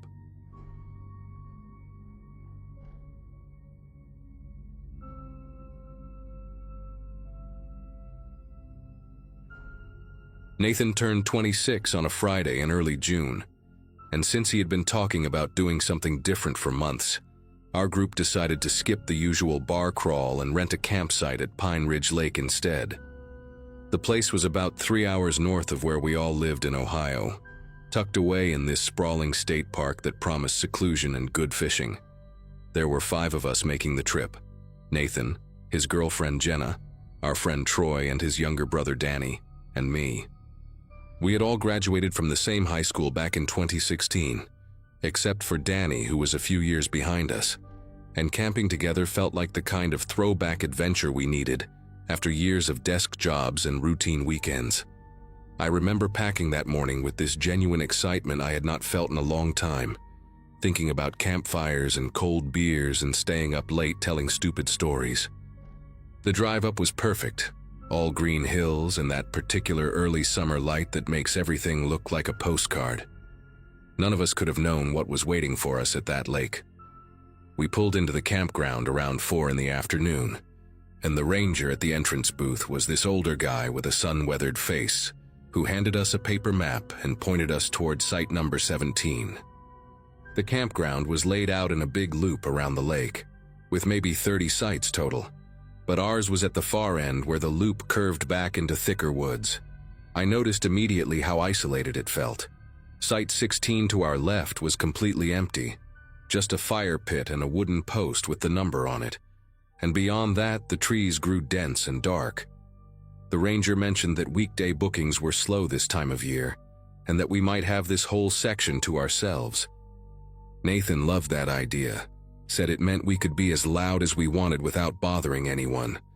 We spent the next 2 hours setting up our tents, gathering firewood from the designated area, and hauling our coolers down to the site. Jenna had made this elaborate birthday cake that somehow survived the drive in a special container, and we stuck candles in it right there on the picnic table while the sun started dropping behind the tree line. By the time we got the fire going and cracked open the first round of beers, the sky was turning that deep orange color that only exists in places far away from city lights. Everything felt exactly right. The night came on fast and thick, the way it does when you are miles from any real town. We sat around the fire, passing a bottle of whiskey Nathan had brought, trading old stories and giving him grief about getting older. Danny had this portable speaker playing classic rock at a reasonable volume, and Jenna was roasting marshmallows with this very specific technique she kept insisting was the only correct way. Around 11, Troy mentioned he needed to grab something from the car, and when he came back he had this weird look on his face. He said he thought he saw a light moving through the trees near Site 16, like a flashlight beam sweeping low to the ground. We all looked over but saw nothing except darkness and the vague shapes of branches. Nathan figured it was probably the ranger doing a late patrol or maybe some animal reflecting our fire. We laughed it off, but I noticed Troy kept glancing in that direction for the next 20 minutes. The woods beyond our little circle of firelight seemed to press in closer than before, and the spaces between the trees looked deeper somehow, like they went on forever into nothing. Around midnight we heard the laughter for the first time. It came from the direction of Site 16, this burst of sound that seemed to cut right through the quiet. It sounded like a group of people, maybe 3 or 4 voices, laughing at some joke we could not hear. Jenna said it was probably late arrivals setting up camp, people who drove in after dark to get an early start on their weekend. That made sense, and we all relaxed a little, though I remember thinking it was strange we had not heard a car pull up, or doors slamming, or any of the usual noise that comes with people arriving somewhere new. The laughter stopped as suddenly as it started, and the silence that followed was almost worse. Danny turned down his speaker, and we all sat there listening, waiting for more sounds. Voices, tent poles clicking together, a cooler being dragged across gravel. But there was nothing. Just the crackle of our fire and the occasional splash of something moving in the lake behind us. Troy said, maybe they were just passing through, hikers cutting across the campground on their way somewhere else. Nobody really believed that, but nobody wanted to say it out loud either. We tried to get back into the birthday mood, but the energy had shifted. Nathan poured another round of whiskey and made a toast about friendship and getting old, and we all raised our cups and drank. But the conversation kept dying in strange places. Every few minutes someone would pause mid-sentence and tilt their head toward the darkness, listening for something. Around 1 in the morning, Jenna said she was tired and wanted to turn in. She and Nathan shared the biggest tent, the green one closest to the fire pit, while Troy and Danny had a smaller blue tent a few feet away. I had brought my own single-person tent and set it up slightly apart from the others, near the edge of our site where the ground was flattest. As everyone started moving toward their sleeping bags, I stayed behind to pour water on the fire and make sure it was fully out. That is when I saw the flashlight beam again. It swept across the tree trunks about 50 yards into the woods, moving slowly from left to right, and then it stopped. The light held steady for maybe 10 seconds, pointed in my direction, and I could feel it like a physical weight on my chest. Then it clicked off and the darkness rushed back in. I stood there, frozen with the water jug still in my hand, my heart slamming against my ribs, trying to convince myself I had imagined it. I did not tell the others what I saw. Part of me thought I was being paranoid, letting the weird laughter from earlier get into my head. I finished putting out the fire and crawled into my tent, zipping it shut behind me with shaking fingers. For a long time, I just lay there on top of my sleeping bag, fully clothed, staring at the nylon ceiling and listening. The campground was dead quiet now. No wind, no animal sounds, nothing except the occasional creak of branches settling. I must have drifted off at some point because the next thing I remember is waking up to hushed voices. It was Troy and Danny talking outside their tent in urgent whispers. I checked my phone and saw it was almost 3 in the morning. I unzipped my tent as quietly as I could and crawled out into the darkness, and Troy immediately grabbed my arm. He pointed toward Site 16 and told me to look. There was a figure standing at the edge of the empty campsite, maybe 40 feet from where we were. I could barely make out the shape in the darkness. A person, definitely a person, standing completely still and facing our direction. No flashlight, no movement, just standing there like they were watching us. Danny was breathing fast beside me, asking what we should do, but none of us had an answer. Troy grabbed a heavy flashlight from his tent and clicked it on, swinging the beam toward Site 16. The figure was gone. Just the empty fire pit and the wooden post with the number on it, and the dark wall of trees beyond. We swept the light back and forth across the tree line, but there was nobody there. No movement. Nothing to prove what we had all just seen. Danny wanted to wake up Nathan and Jenna, but Troy said we should wait. Said maybe it was just some drunk camper from another site wandering around lost. I knew that was not true, and I think Troy knew it too. But saying it out loud made everything feel slightly less insane. We agreed to take shifts staying awake and watching, and I volunteered for the first one. Troy and Danny went back into their tent, but I could hear them whispering for a long time before it finally went quiet. I sat on the picnic table bench with the flashlight in my lap, scanning the darkness every few seconds, my ears straining for any sound. An hour passed with nothing. Then another. By the time the sky started showing the faintest hint of gray on the horizon, I had almost convinced myself the whole thing was some kind of shared hallucination, brought on by too much whiskey and not enough sleep. That is when I heard the footsteps. They came from behind me, from the direction of the lake, soft crunching sounds on the gravel and pine needles that covered the ground near the water. I spun around and raised the flashlight, but the beam only reached so far, dissolving into the mist that had started rising off the lake surface. The footsteps stopped. I held my breath and listened, and in that silence I heard something else. A low chuckle, barely audible, coming from somewhere in the fog. It was the same kind of laughter we had heard earlier, but this time it was just one voice, and it was close, maybe 20 feet away in the darkness. I wanted to yell for the others, but my throat had clamped shut. The chuckling stopped, and then I heard the footsteps again, faster now, moving away from me toward the parking area where we had left the cars.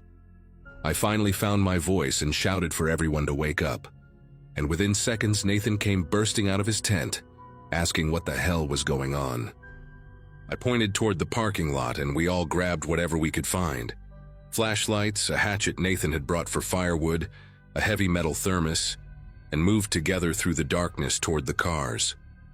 The parking area was about 100 yards from our campsite, connected by a narrow gravel path that wound through the trees. We moved in a tight group with Nathan in front and me bringing up the rear, flashlight beams cutting wild patterns through the darkness. Jenna was crying softly, asking over and over what was happening, and none of us had anything to tell her. When we reached the clearing where the cars were parked, Nathan stopped so suddenly that Troy walked right into his back. Our car, the only car since we had all driven up together in my SUV, sat alone in the gravel lot, tilted at a strange angle. Even before we got close enough to see the damage, I knew what had happened. All 4 tires had been slashed, the rubber hanging in ribbons around the rims. The whole vehicle sunk down onto its axles like a dead animal. Nathan circled the car with his flashlight, counting the cuts, and his voice cracked when he said there were at least 2 deep gashes in each tire. Whoever did this had taken their time. They had been thorough. Danny pulled out his phone to call for help, but there was no signal, not even a single bar. And when the rest of us checked our phones, it was the same story. We were 3 hours from home with no way to drive and no way to call anyone. Troy said we needed to walk to the ranger station near the entrance, that it was only about a mile down the main road, and someone would be there, or at least there would be a landline phone we could use. Nathan agreed, but Jenna refused to move, saying she was not walking through the dark with someone out there watching us. That is when we heard the sound that made everything worse. A tent zipper, the distinctive ripping noise of nylon teeth separating, coming from the direction of our campsite. We had left everything behind when we ran to check the cars, our supplies, our bags, everything. The 5 of us stood paralyzed in the parking lot, listening to the sounds of someone going through our camp. I heard a cooler lid slam shut, something heavy being dragged across the ground. Then that laughter again, louder this time, echoing through the trees like whoever was making it wanted us to hear. Jenna grabbed Nathan's arm and begged him to do something, but what could any of us do? There was one of them that we knew of, maybe more, and they clearly knew this place better than we did. They had been watching us all night, waiting, and now they had us exactly where they wanted us. Nathan made the call. We were going to the ranger station, all of us together, and we were going now. He handed the hatchet to Troy and told Danny to grab the biggest rocks he could find. Jenna was still shaking, but she nodded and fell into line between me and Nathan. We started down the main road, moving fast, flashlights pointed straight ahead.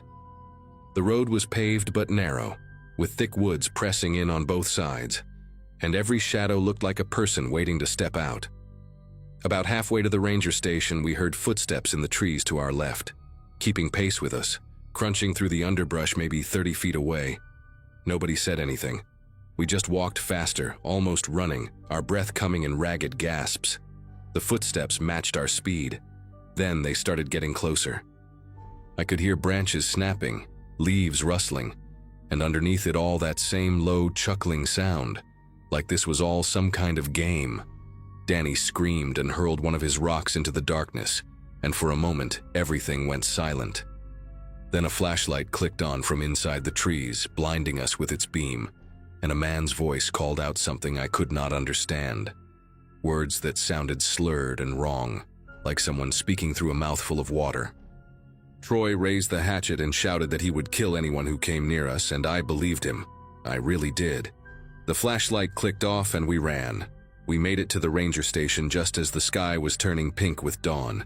The building was dark, but there was an emergency phone box mounted on the outside wall, and Nathan broke the glass with his elbow and dialed 911. The police arrived within 40 minutes, 2 county sheriff vehicles with lights flashing, and we told them everything while sitting on the tailgate of a patrol car wrapped in shock blankets. They searched the campground and found our site completely trashed. Tents collapsed and torn, coolers emptied, clothes scattered everywhere. They found footprints all around our camp, boot prints that did not match any of our shoes, and more prints leading into the woods toward an old service road that was not on any public map. A deputy told us they had received similar reports before, that there was a man who lived rough in these woods, a drifter with a history of mental illness who had been spotted near the campground several times over the past few years, but always disappeared before anyone could catch him. They never found him that morning either. We gave our statements and a tow truck came for my ruined car, and Nathan's dad drove 3 hours to pick us all up. None of us talked much on the ride home. Jenna broke up with Nathan a few weeks later, said she could not look at him without thinking about that night. Troy still refuses to go camping anywhere. And me, I still think about that man in the woods sometimes. Still wonder what would have happened if we had stayed in our tents, if we had not heard those footsteps moving toward the parking lot. The police said he probably just wanted to scare us, that drifters like him usually do not actually hurt anyone. But I remember that laughter, The way it sounded like he was enjoying himself, like we were the most fun he had in years. And I remember those slashed tires, the careful, deliberate cuts, and I know that whoever he was scaring us was not the only thing on his mind that night.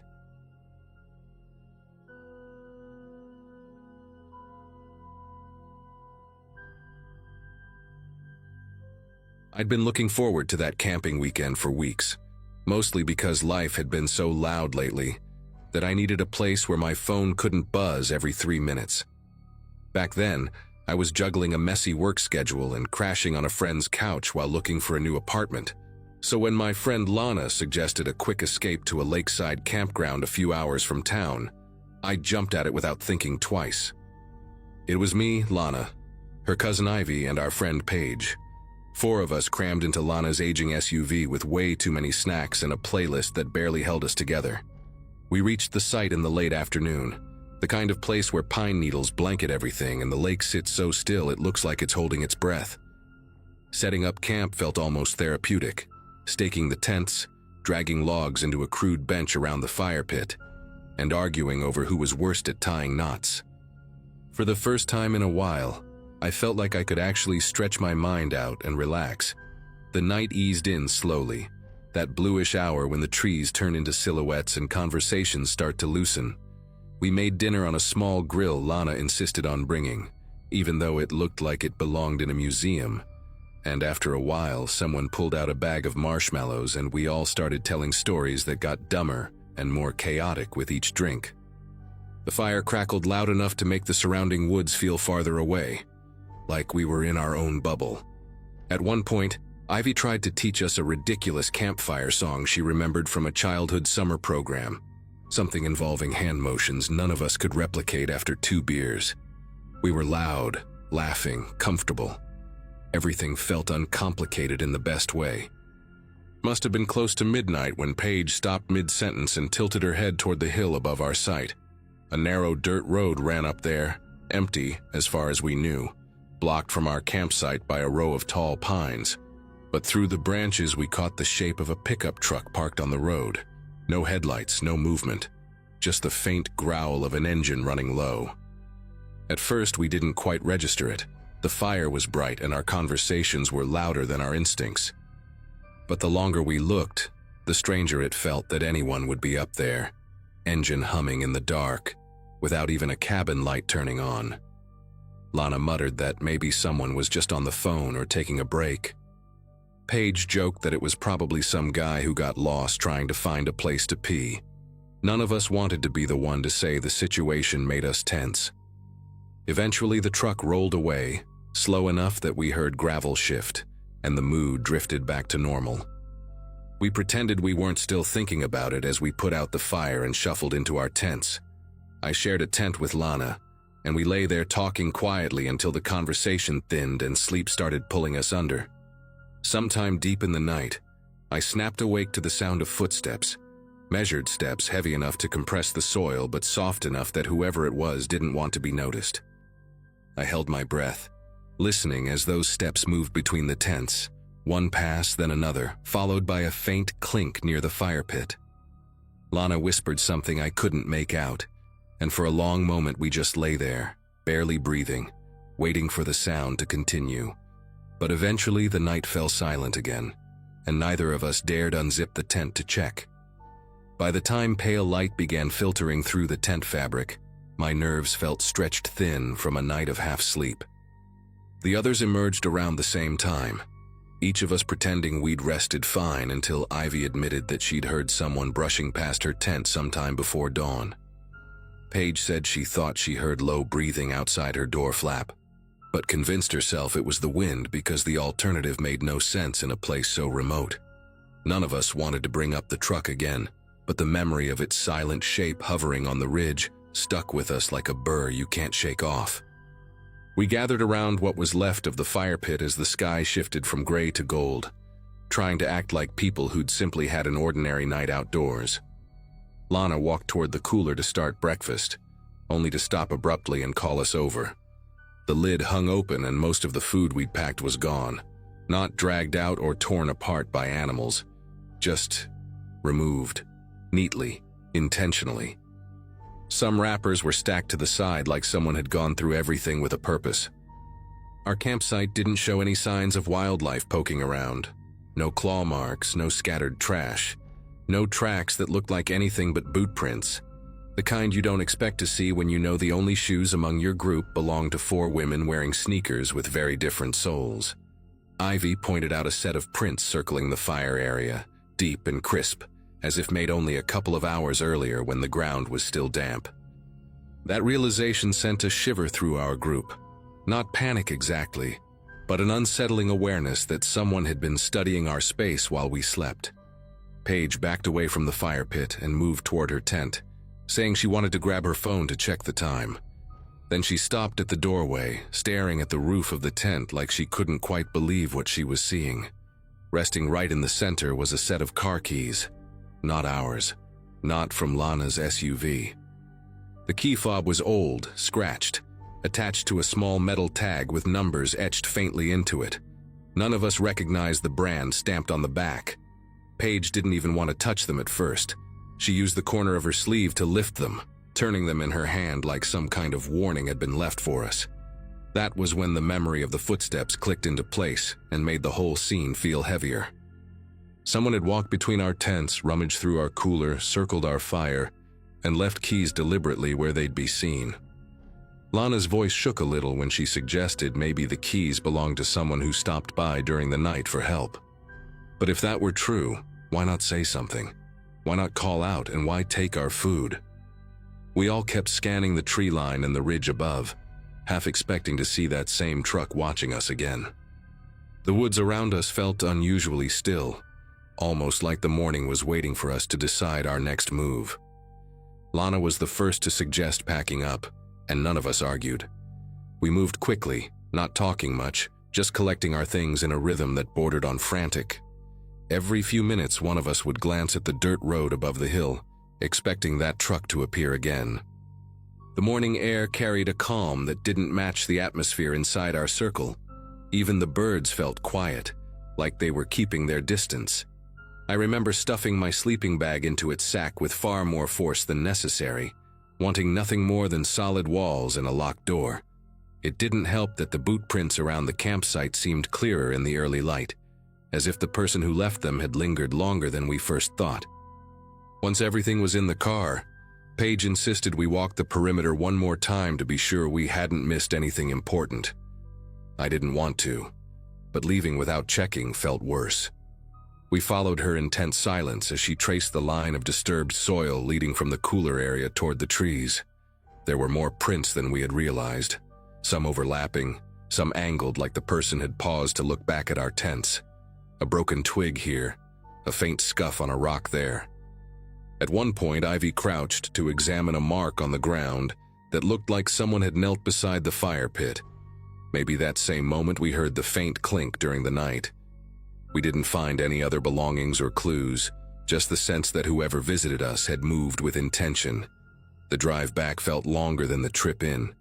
None of us talked much. We were too busy replaying that night from every possible angle, trying to justify the things that didn't make sense. Lana kept glancing in the rearview mirror, and every time her eyes flicked up, my pulse ticked a little faster. When we reached the main road, Paige pulled the unfamiliar keys from her pocket and set them in the cup holder between us.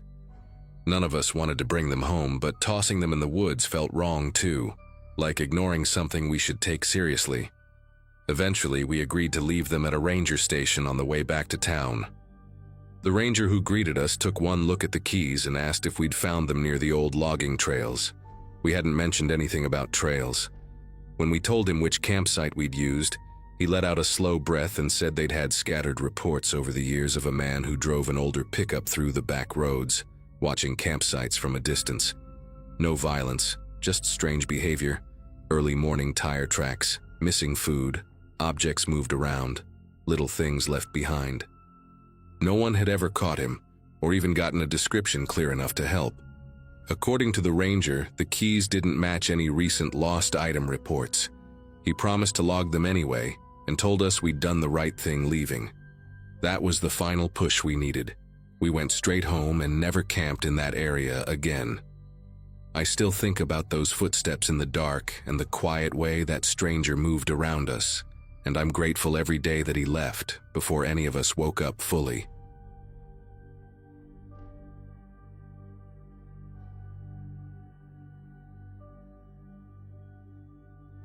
Camping at Pine Hollow State Park with my younger sister, Emily, was supposed to be a break from the noise of our everyday lives. I had just switched jobs, and she had taken a few days off from her internship, so disappearing into the woods felt like the right move at the time. We picked a small, isolated campground near a lake, the kind of spot where you can hear water brushing against the shore if everything else stays quiet. The evening felt peaceful enough. Soft breeze, fire crackling, the smell of pine settling around us. Nothing that hinted anything strange was coming.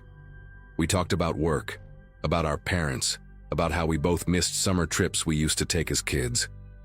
By the time we zipped up the tent for the night, it felt like life had slowed down just enough to breathe. Somewhere deep into the night, I woke up without knowing why. It wasn't cold, and there wasn't any obvious noise at first, just the usual nighttime sounds.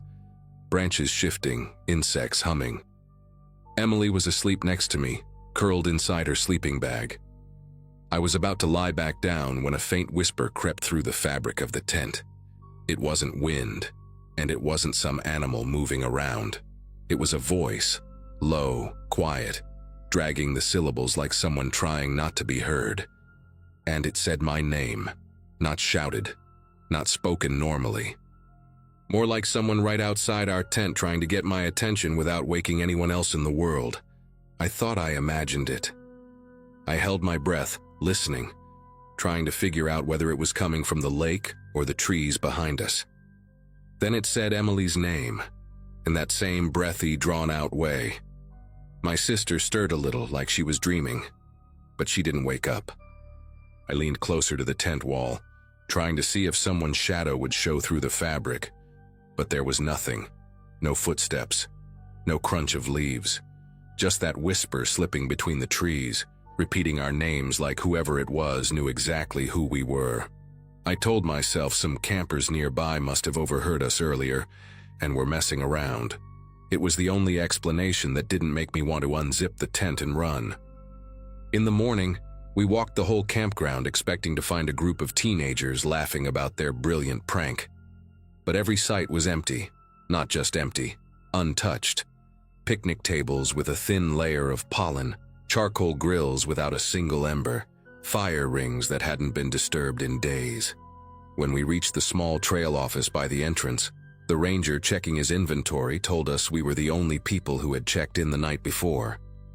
His tone was casual, but he gave us a look like he was waiting for us to mention something.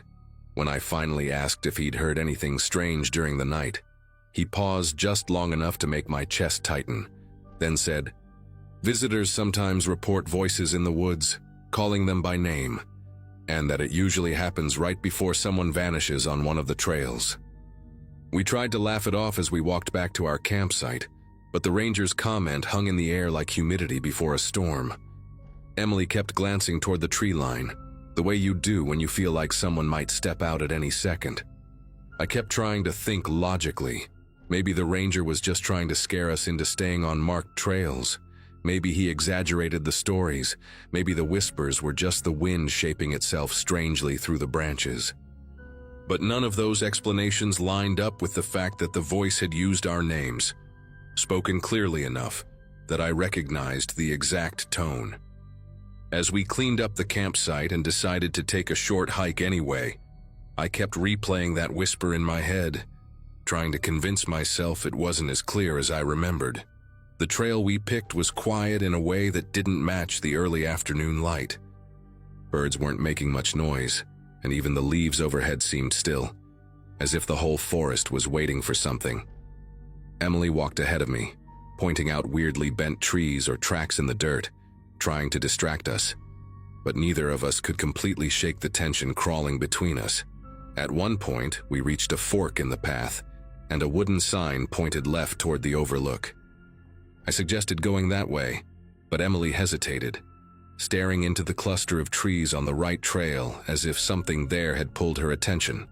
When I asked what she saw, she said she thought she heard someone whispering again, this time farther away, like a distant voice threading through the undergrowth. We stood there for a minute, listening, but the woods were silent. I told her it was probably just her nerves reacting to the ranger's story, and she nodded, though she didn't look convinced. We kept going toward the overlook, and for a while things felt normal again. The air smelled like sun-warmed pine, and the trail opened up just enough for light to spill through. But as we got closer to the viewpoint, something shifted around us. Not a noise, not a movement, more like the forest had gone quiet in a way that felt intentional. Emily slowed until she was right beside me, and I noticed the tiny hairs on her arms standing straight up. She whispered my name, not to get my attention, but to ask a question without saying the whole sentence out loud. Did I hear it too? At first, I thought she meant footsteps or branches moving, but then the same low whisper from the night before drifted toward us from the trees off the trail. Only this time, it didn't sound like it was calling from outside a tent. It sounded like it was standing somewhere between the trunks, as if someone was hiding just out of sight. It said my name once, then hers, letting each syllable drag through the quiet afternoon. Emily's grip tightened on my arm, and every instinct in me pushed to get her away from that stretch of forest. We stepped backward, slow at first, then quicker, not turning our backs to the trees until we reached the fork again. Whatever was in those woods knew who we were. And it didn't sound confused or lost. It sounded like it wanted us to follow. Back at the campsite, we didn't even sit down. We threw everything into the trunk of my car with the kind of coordination that comes from shared panic, neither of us needing to say much. The woods around us felt different from the night before, brighter but somehow heavier, as if the sunlight was just a thin layer stretched over something waiting underneath. I kept expecting to hear that whisper thread between the trees again. Emily kept glancing toward the narrow path that led down to the lake, as though someone might walk up from the shoreline at any second. We weren't talking anymore. Every few seconds, one of us would pause and listen, trying to catch any sound that didn't belong. Even the breeze pushing through the pines seemed too quiet. Once we were in the car, the relief was short-lived.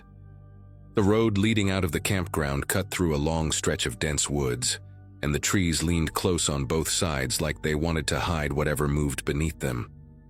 I focused on the dirt road ahead, but Emily suddenly said my name in a timid, wavering voice I hadn't heard from her since we were kids. She pointed to her phone. She had no signal, but the lock screen kept turning on by itself, displaying a dark, blurry image, as if the phone had snapped a photo from inside her pocket. The picture showed nothing obvious, but the background looked too much like the trail we'd taken earlier. She swore she hadn't touched the camera. I didn't know what to tell her. All I knew was that we had to get out of those woods fast.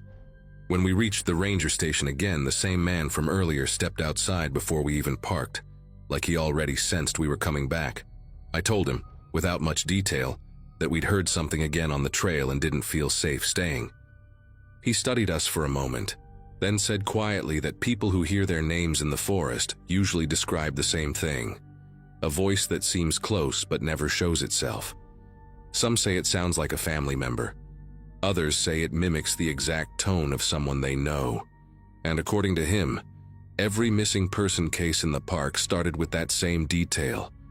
He advised us to go straight home and not linger anywhere alone between the trees. The certainty in his voice left no room for argument. We drove the entire way back to town without music, without stopping, barely speaking.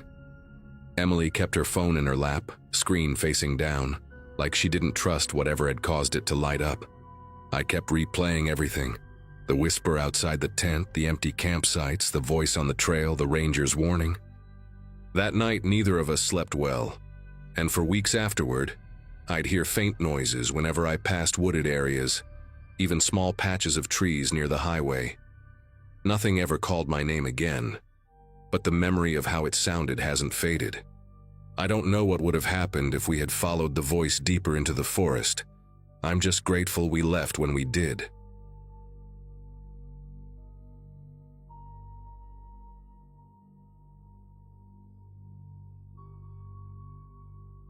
Mornings at that campsite felt like a break from everything I'd been dealing with at home, and that was the whole reason I'd gone out there with my dog, Milo.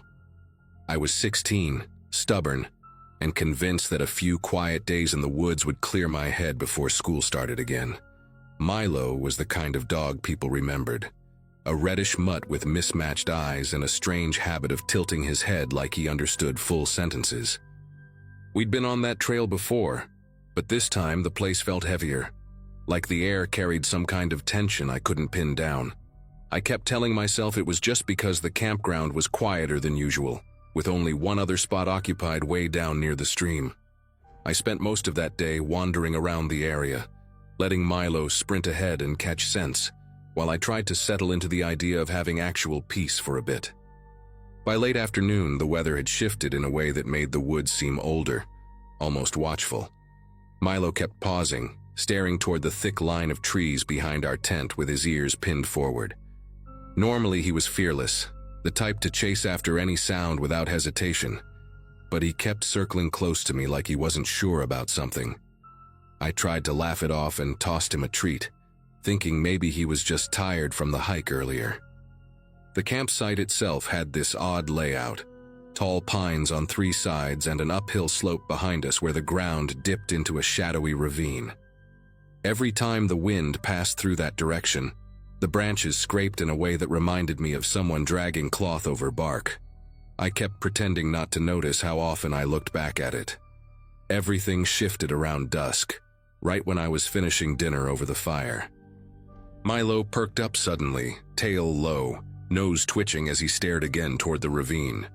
Before I could say anything, he let out this soft, uneasy whine, one I'd only heard once before, the night he cut his paw on broken glass and tried to hide it from me. Then he trotted toward the tree line, glancing back as if expecting me to follow. I called after him, telling him not to go far, but he slipped between the trees anyway. His footsteps faded fast, swallowed up by the thick layers of pine needles and underbrush. A minute passed, then 2. Then the forest went still in a way that didn't feel normal for that time of day. When I finally called his name, the answer I got made my whole body react in a way I don't have a perfect word for. It was a whine, the same pitch Milo made when he wanted attention, but it echoed deeper in the woods, stretched slightly wrong, like someone trying to imitate him without understanding how real dogs breathe between sounds. The moment I heard it, I knew it wasn't him. Milo's real whine always had a tremble at the end, like he couldn't hold the note perfectly. This one cut off too clean, almost clipped, like whoever or whatever made it didn't know how to finish the sound naturally. I stood there, staring into the dark patch of trees where the response had come from, feeling this rising certainty that I shouldn't step closer to it, no matter what. I kept calling for Milo, but the woods stayed quiet except for that one strange response I couldn't get out of my head. It replayed in my mind over and over, the too clean ending, the way it seemed to come from farther away than Milo could have run in that short time. I waved my flashlight toward the trees, the beam catching on uneven patches of branches that looked like they'd been disturbed recently. Normally, Milo would have barked back or come sprinting toward the light, crashing through bushes without a care. But there was nothing. The longer I stood there, the more I noticed how the forest around me felt wrong for early evening. No insects buzzing, no rustling, no distant birds settling down. Just this thick silence that seemed to press against my ears. I kept telling myself he'd show up any second, but the part of me that knew Milo best kept saying something had lured him farther than he meant to go. Eventually, I grabbed the small camping lantern and stepped toward the edge of the ravine, stopping right before the slope dipped down. The ground there looked churned up in a weird way, as if someone had stepped repeatedly in the same spots, trying to flatten the grass. I crouched down, shining the light over the area, and spotted a few impressions that were definitely not from Milo. They were too long, too narrow, almost like footprints from someone walking carefully on the very edges of their feet. The spacing between them was strange, too, like whoever made them had an awkward gait or was deliberately trying to mask their stride. The moment I noticed that, the wind shifted again from the ravine. carrying with it a faint smell that reminded me of wet rope and metal left out in the rain. It wasn't a scent I'd ever associated with animals out here. Panic started creeping up on me, but I forced myself to think rationally and headed back to the campsite. I kept the lantern high, scanning everything: the tent, the cooler, the scattered gear near the fire pit.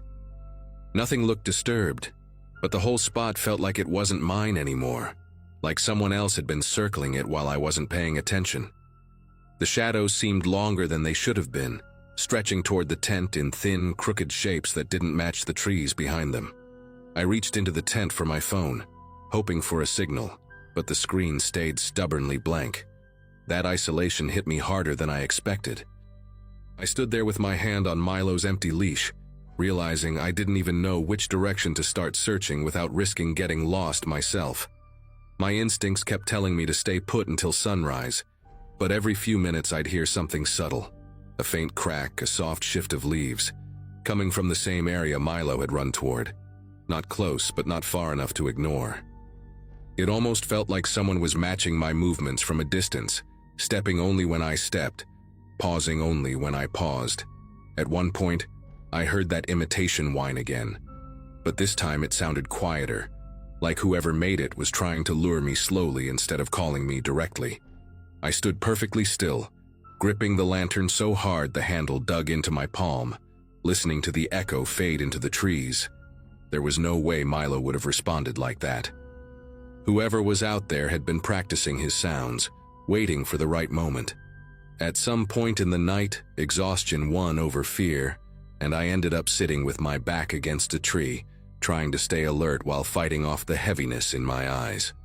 The lantern burned low, giving everything around me this washed-out pale look, like the world had been drained of color. Every so often I whispered Milo's name, quietly enough that if someone was listening, it wouldn't give away my position too clearly. The forest answered with nothing but that same thick quiet, and it felt like the trees themselves were holding their breath. When the lantern finally dimmed to its weakest glow, I noticed movement near the slope. Not a full shape, just a shift in the darkness, like someone stepping back the moment the light tried to catch them. That single moment convinced me I wasn't imagining things. Someone had been out there long before Milo wandered off. The hours before dawn stretched endlessly, and I kept replaying every sound I'd heard the day before. Milo sniffing around the trees, the branches scraping, the echoing fake whine. I couldn't shake the thought that maybe the thing, or person, had been circling us for more than just that evening. Around early morning, I heard a distant engine turning over near the trailhead.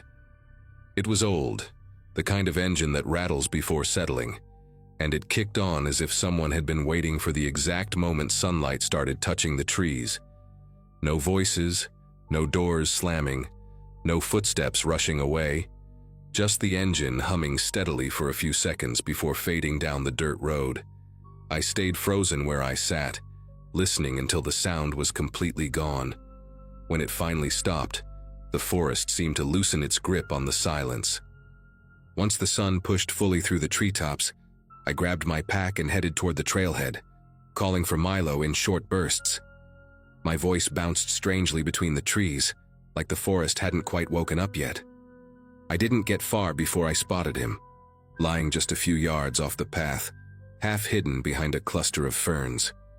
His fur was ruffled, and he had a shallow cut near his shoulder, like he'd brushed against something sharp or been grabbed roughly.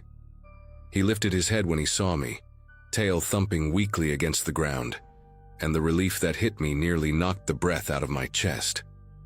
I wrapped my arms around him, checking him carefully. His injuries weren't deep, but he looked shaken in a way I'd never seen before. He kept glancing past me toward the woods, as if expecting something to step out. I carried him back to the trailhead as fast as I could, and that's when I noticed something I'd missed earlier. Tire tracks that didn't belong to any ranger vehicle. They were fresh, narrow, and uneven, like the vehicle had been loaded unevenly, or someone inside kept shifting weight. The tracks led away from the campground, the same direction the engine sound had gone. I didn't stick around to investigate. I just got Milo into the car and drove straight home. Even now, thinking back on it, I'm convinced someone had been watching the campsite for days, waiting for a chance to separate us. Whoever it was knew how to imitate Milo just well enough to lure him off, but not well enough to hide the mistake in the sound. That tiny flaw might have been the only thing that stopped me from walking into the trees that night.